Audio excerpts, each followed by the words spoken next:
नमस्कार, स्वागत है आपका आज की खबर में। आपके साथ मैं हूं चित्रा सिंह और आप देख रहे हैं हमारा खास बुलेटिन देवभूमि। साथ ही अब आप जुड़ सकते हैं मेरे साथ भी मेरे सोशल मीडिया प्लेटफॉर्म से नीचे दिए गए सोशल मीडिया हैंडल के जरिए। तो देखिए, मुख्यमंत्री पुष्कर सिंह धामी ने मुख्य सेवक सदन मुख्यमंत्री आवास में आयोजित कार्यक्रम में प्रतिभाग करते हुए उत्तराखंड अधीनस्थ सेवा चयन आयोग के माध्यम से चयनित 221 अभ्यर्थियों को नियुक्ति पत्र बांटे। ये नियुक्तियां शहरी विकास, कौशल विकास एवं सेवा योजन, साथ ही पशुपालन विभाग के कई पदों पर की गई। इस अवसर पर मुख्यमंत्री ने सभी नव चयनित युवाओं को शुभकामनाएं दी और कहा कि ये उनके लंबे संघर्ष और मेहनत का परिणाम है। उन्होंने बताया कि बीते 4.5 सालों में राज्य सरकार 33,000 से ज्यादा युवाओं को सरकारी सेवाओं से जोड़ चुकी है। और हमारी सरकार का स्पष्ट मानना है कि हमारा युवा भारत के वर्तमान की ही नहीं बल्कि भारत के भविष्य की भी सबसे बड़ी पूंजी है। इसी सोच के साथ हमारी सरकार आदरणीय प्रधानमंत्री श्री नरेंद्र मोदी जी के मार्गदर्शन में युवाओं को रोजगार, स्वरोजगार और बेहतर अवसर उपलब्ध कराने के लिए निरंतर कार्य कर रही है। जहां एक और हमारी नई स्टार्टअप नीति, राज्य में नए आइडियाज, स्टार्टअप कल्चर, इसको बढ़ावा देने के लिए निरंतर कार्य कर रही है, वहीं कौशल विकास को हमने अपने प्रमुख एजेंडे में शामिल किया है। साथ ही मुख्यमंत्री स्वरोजगार योजना, युवा प्रोत्साहन योजना जैसी तमाम योजनाओं के माध्यम से हम अपने युवाओं को सिर्फ हुनर ही नहीं दे रहे हैं बल्कि उन्हें आर्थिक और तकनीकी रूप से आगे बढ़ाने का काम, मजबूती देने का काम भी कर रहे हैं, ताकि हमारे युवा आने वाले समय में वो नौकरी खोजने वाले न बने बल्कि वो भविष्य में नौकरी देने वाले बने। खबर हरिद्वार के लक्सर से है, जहां बीजेपी सहकारिता प्रकोष्ठ के प्रदेश सह संयोजक बनाए जाने पर वरिष्ठ बीजेपी नेता मोहित कौशिक का भव्य स्वागत किया गया। आर्य फार्म हाउस में गन्ना विकास परिषद के चेयरमैन राजेंद्र खेड़ी की अगुवाई में बीजेपी कार्यकर्ताओं और ग्राम प्रधानों ने उनका अभिनंदन किया। इस दौरान माहौल उत्साहपूर्ण रहा। मोहित कौशिक ने पार्टी नेतृत्व का आभार जताते हुए कहा कि उन्हें जो जिम्मेदारी सौंपी गई है वो उस पूरे निष्ठा के साथ खरा उतरने की कोशिश करेंगे। उन्होंने कहा कि उनका मुख्य लक्ष्य संगठन को मजबूत करना और 2027 विधानसभा चुनाव में बीजेपी को प्रदेश में प्रचंड जीत दिलाना रहेगा।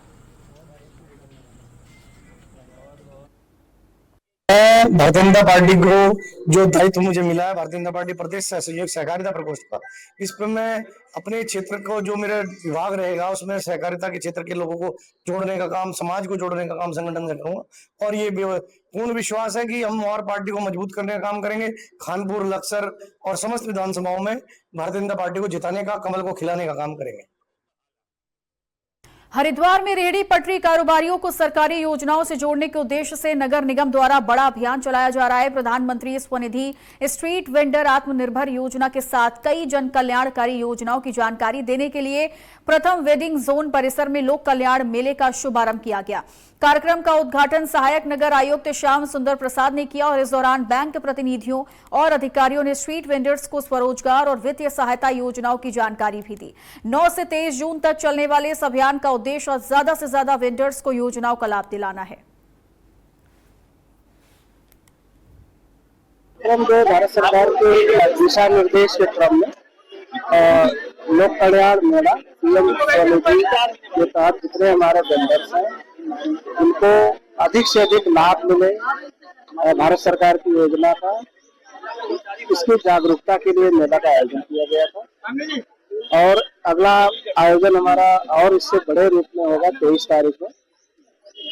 तो हम लोग ज्यादा से ज्यादा कोशिश कर रहे हैं कि वेंडर्स और बैंक ये दोनों लोगों का टाई अप हो जाए और इनको ज्यादा से ज्यादा वेंडर्स जो है योजनाओं का लाभ ले सके।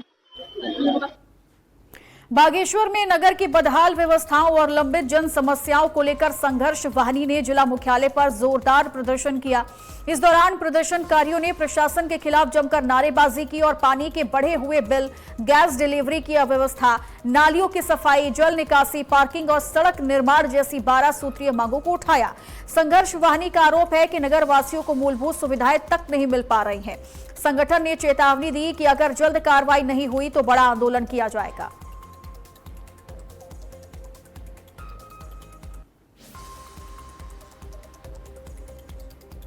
देहरादून के दून विहार क्षेत्र में उस वक्त हड़कंप मच गया जब एक नई स्कॉर्पियो कार अचानक आग की चपेट में आ गई। कुछ ही मिनटों में वाहन आग के गोले में तब्दील हो गई। बताया जा रहा है कि यह गाड़ी उत्तर प्रदेश के पीलीभीत के एक चेयरमैन की थी, जिसमें पहले कुछ लोग सवार थे जो बाद में सुरक्षित बाहर निकाल लिए गए। पार्किंग में खड़ी करने के कुछ देर बाद ही कार में आग लग गई। जानकारी पर पुलिस और फायर ब्रिगेड मौके पर पहुंची, आग पर काबू पाया गया।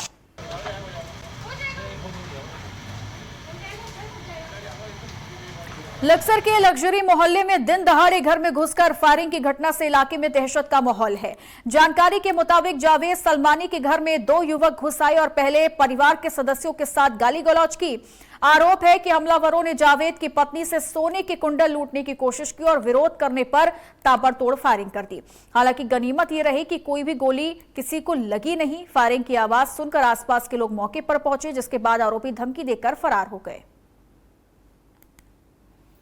देखिए, एक दिन 2 भाई थे, वो आमिश और समीर और फासू, रईस के लड़के हैं, यहीं पीछे रहते हैं। वो जो है एक दिन हमारे घर पे लूटपाट करने के इरादे से आए थे, तमंचे लेके। घर में कोई था नहीं, हमारी भाभी जी थी घर में। उन्होंने शोर मचाया तो धमकी दे के तमंचे दिखा के वो भाग गए थे। लोग बाग यहाँ इकट्ठे हो गए थे, बहुत भीड़ हो गई थी। तो उस दिन हमने तहरीर दे दी थी थाने में, तो उसमें पुलिस ने उसमें कोई तहरीर में कोई ज्यादा कार्रवाई नहीं हुई। और आज 10 दिन बाद वो फिर वापस हमारे घर पे आए और आज अम्मी और पापा घर पे थे अकेले, और उन्होंने डायरेक्ट गोली चलाई अम्मी और पापा पे।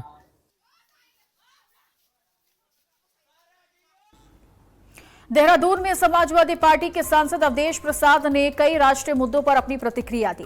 उन्होंने अखिलेश यादव द्वारा राम मंदिर के चंदे से जुड़े आरोपों और जांच की मांग को लेकर उठाए गए सवालों पर टिप्पणी की। इसी के साथ उन्होंने भारत गठबंधन की बैठक, देश में बढ़ती महंगाई, बेरोजगारी और किसानों को उर्वरक की कमी जैसे मुद्दों पर भी अपनी राय रखी। अवधेश प्रसाद ने कहा कि जनता इन समस्याओं से प्रभावित हो रही है और सरकार को इन पर गंभीरता से ध्यान देना होगा। हाँ, ये मर्यादा पुरुषोत्तम राम के मंदिर में करोड़ों करोड़ों रुपए का हेरा फेरी और रुपया चढ़ावा का है, जो देश के तमाम लोग आते हैं, राम के प्रति श्रद्धावान रहते हैं, मत्था टेकते हैं, चढ़ावा चढ़ाते हैं। उसी का पैसा है जिसकी संख्या लाखों हजारों में नहीं, करोड़ों करोड़ों में। और जिसके हेरा फेरी का हड़पने का मामला माननीय राष्ट्रीय अध्यक्ष जी ने बहुत मजबूती के साथ उठाया। कोटद्वार से चारधाम यात्रा को लेकर बड़ी खबर है, जहां इस बार श्रद्धालुओं की संख्या ने नया रिकॉर्ड बना दिया है। कपाट खुलने के कुछ ही हफ्तों में अब तक 31 लाख से ज्यादा श्रद्धालु चारधाम यात्रा पर पहुंच चुके हैं, जिसे अब तक का सबसे बड़ा आंकड़ा बताया जा रहा है। श्री बद्री केदार मंदिर समिति के अनुसार केदारनाथ धाम में 11 लाख से ज्यादा भक्तों ने दर्शन किए, जबकि बद्रीनाथ धाम में 9 लाख से ज्यादा श्रद्धालु पहुंच चुके हैं। लगातार बढ़ती भीड़ के चलते यात्रा व्यवस्थाओं को और मजबूत करने की जरूरत भी महसूस की जा रही है। खबर हरिद्वार से है, जहां चारधाम यात्रा के दौरान यात्रियों की सुरक्षा को लेकर परिवहन विभाग पूरी तरह एक्टिव है। जिलाधिकारी के निर्देश पर चलाए गए विशेष चेकिंग अभियान में बाहरी राज्यों से आने वाली बसों की गहन जांच की गई। जांच के दौरान कई वाहनों में सुरक्षा मानकों की अनदेखी, HSRP नंबर प्लेट का अभाव, इमरजेंसी गेट में खामियां, प्रेशर हॉर्न और बिना वैध परमिट टैक्स संचालन जैसी गंभीर अनियमितताएं भी सामने आई हैं।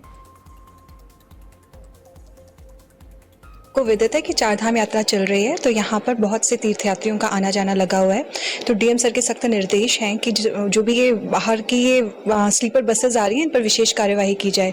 इसी के अंतर्गत परिवहन विभाग हरिद्वार द्वारा पूरे हरिद्वार जनपद में दो दिन तक रात्रिकालीन चेकिंग कार्य किया गया, जिसके अंतर्गत 45 बसों के हमने चालान किए हैं, 6 से अधिक वाहन हमने सीज किए हैं और 5 से अधिक वाहनों की फिटनेस भी कैंसिल की है। इस अभियान में जो हमारे आरआई टेक्निकल होते हैं वो भी हमारे साथ रहे, जिनके द्वारा जो वाहन है उनकी टेक्निकल जांच भी की गई है। रुद्रप्रयाग में मानसून की भारी बारिश के बीच केदारनाथ धाम में हेली सेवाओं की सुरक्षा को लेकर प्रशासन पूरी तरह एक्टिव है। लगातार खराब मौसम और कम दृश्यता को देखते हुए प्रशासन ने एहतियातन हेलीकॉप्टर उड़ानों को अस्थायी रूप से रोक लगा दी है। जिला प्रशासन का कहना है कि यात्रियों की सुरक्षा सर्वोपरि है और किसी भी तरह का जोखिम नहीं लिया जाएगा।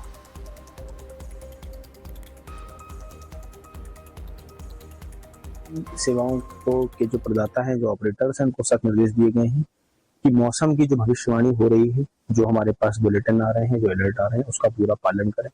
डीजीसीए और हमारे जो यूकाडा की जो गाइडलाइंस है, जो वहां से दिशा निर्देश जारी होते हैं मौसम को लेकर के, उसमें किसी तरीके का 1% भी कोई रिस्क न ले और मौसम खराब होने की स्थिति में बिल्कुल फ्लाइंग नहीं करेंगे और तीर्थ यात्रियों को अवगत भी कराएंगे ताकि उन्हें वस्तुस्थिति से पता चले।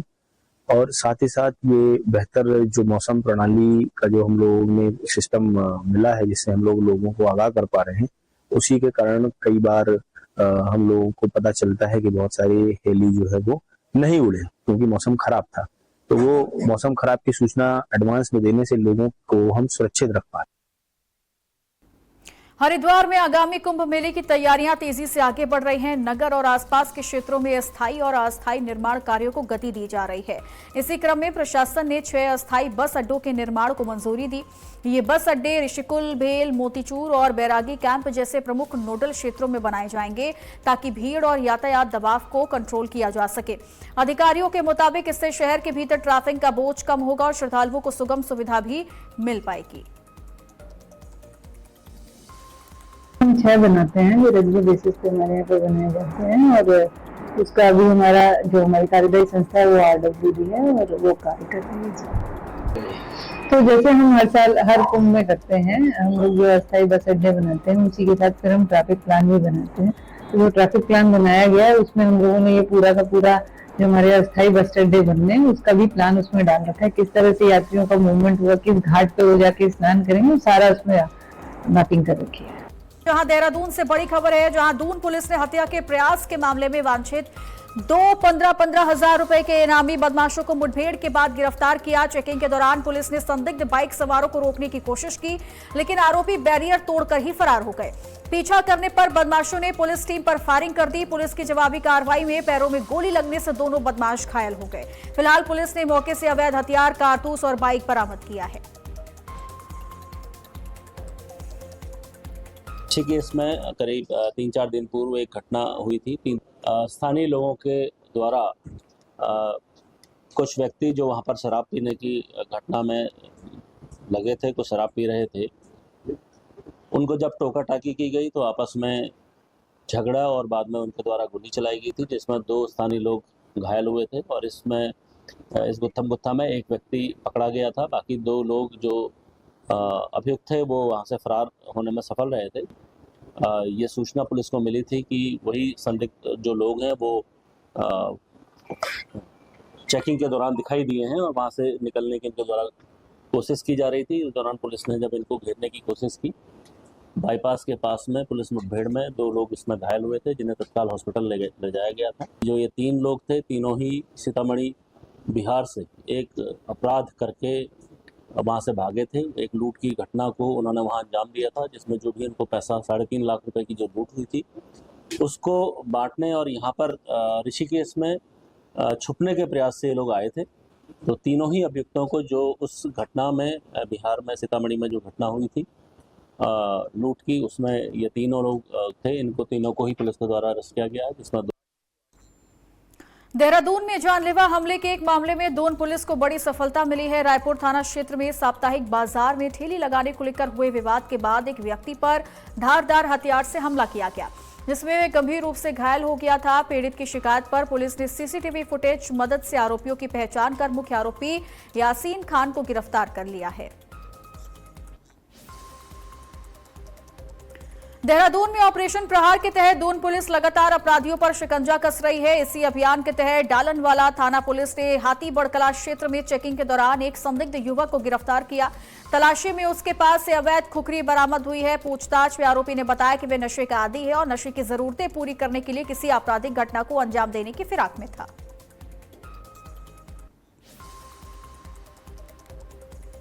हरिद्वार में जिला मजिस्ट्रेट मयूर दीक्षित ने राजनीतिक दलों के प्रतिनिधियों के साथ बैठक कर विशेष गहन पुनरीक्षण कार्यक्रम की विस्तृत जानकारी साझा की।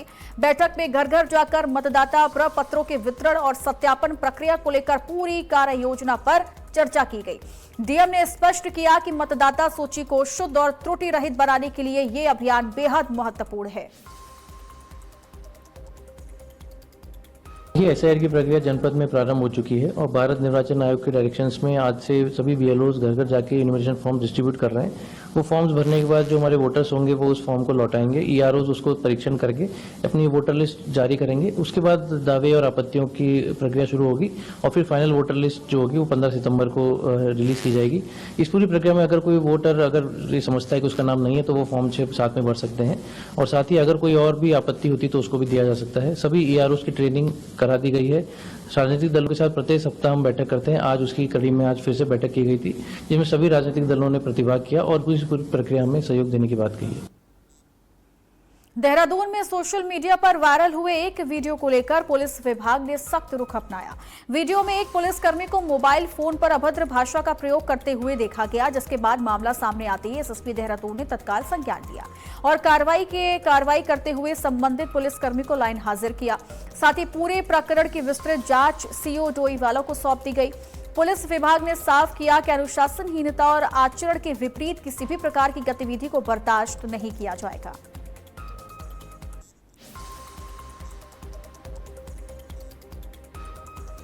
देहरादून में आयोजित समाधान दिवस में डीएम डॉक्टर आशीष चौहान ने जनता की समस्याओं को गंभीरता से सुनते हुए 194 शिकायतों पर सुनवाई की। डीएम ने सभी विभागों को समयबद्ध निस्तारण के सख्त निर्देश दिए। बैंक की लापरवाही से जुड़े एक मामले में पात्रता जांचे बिना ऋण स्वीकृत कर मकान नीलामी नोटिस भेजने पर रिपोर्ट तलब की गई। तो वहीं बुजुर्ग पिता से धोखे से संपत्ति अपने आप कराने और भरण पोषण न करने वाले बेटे के खिलाफ कार्रवाई के निर्देश दिए गए।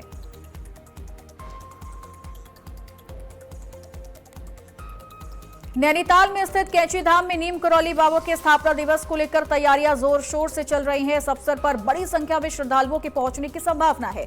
इसी को देखते हुए प्रशासन और मंदिर समिति द्वारा व्यवस्थाएं की जा रही हैं। भीड़ प्रबंधन और सुगम आवागमन के लिए ट्रैकिंग रूट भी विकसित किया गया ताकि श्रद्धालुओं को दर्शन के दौरान किसी भी प्रकार की असुविधा न होने पाए। पिछले वर्ष की तैयारियों से अनुभव लेते हुए पिछले वर्ष की जो हमारे जिस तरीके की समस्याएं यहाँ आई थी उसका अनुभव लेते हुए सभी विभागों को यहाँ पर एक मंच पर बैठा करके मंदिर समिति के साथ जो है उनके अनुभव को शेयर करके तैयारियां की गई हैं। पुलिस विभाग की जिम्मेदारी, रोडवेज की जिम्मेदारी, परिवहन विभाग की जिम्मेदारी, सफाई व्यवस्था, स्वास्थ्य व्यवस्था, सभी को जो है चिन्हित किया गया है कि किसकी कहाँ आवश्यकता है, कितनी संख्या में आवश्यकता है, क्या क्या आवश्यकता है, सबको बताया गया है और उनसे अपेक्षा की गई है कि बिना किसी त्रुटि के इन व्यवस्थाओं को सुनिश्चित करें। बेटा है, महाराज ने बोला था सारा विश्व, और हम तो बचपन से जुड़े हुए हैं महाराज के टाइम से, और बल्कि महाराज ने जिस शरीर छोड़ा मैं आखिरी वक्त तो उनके साथ था। मतलब जब वो कैंची मंदिर छोड़ा उस आधे घंटे पहले तक मैं उनके साथ था। मेरी तो अगाध श्रद्धा थी, शुरू से थी, और हमने कई चीजें देखी है, महाराज की खुद भी देखी है। तो जुड़ाव अपने आप भक्तों का होता है, उसको बुलाने की जरूरत नहीं पड़ती है। स्थापना दिवस है तो किस तरह तैयारियां चल रही है पूरी तरीके से। 12 तारीख से हमारे मालपुए बनने शुरू हो जाएंगे, प्रसाद बनना शुरू हो जाएगा, क्योंकि 15 तारीख को एकदम इतना प्रसाद बन नहीं पाता, तो हम उसको पहले हल्का सुखाते हैं, ठंडा करते हैं, तब उसको प्रिजर्व करते हैं।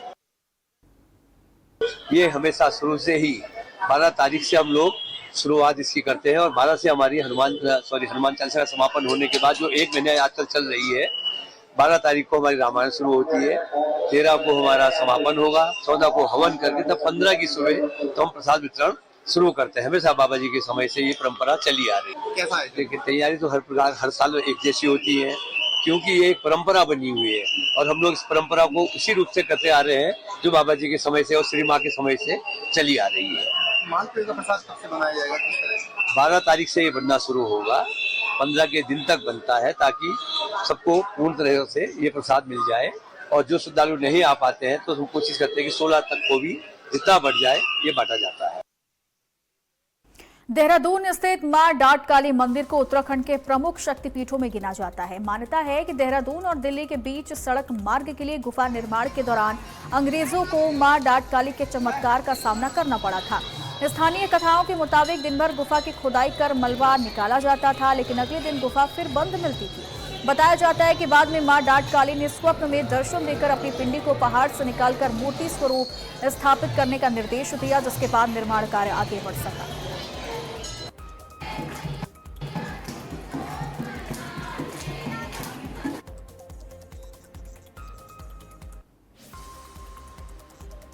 और इन्हीं खबरों के साथ इस खास बुलेटिन देवभूमि में आज के लिए बस इतना ही। आप बने रहिए आज की खबर के साथ ही अब आप जुड़ सकते हैं मेरे साथ भी मेरे सोशल मीडिया प्लेटफॉर्म से नीचे दिए गए सोशल मीडिया हैंडल के जरिए। नमस्कार।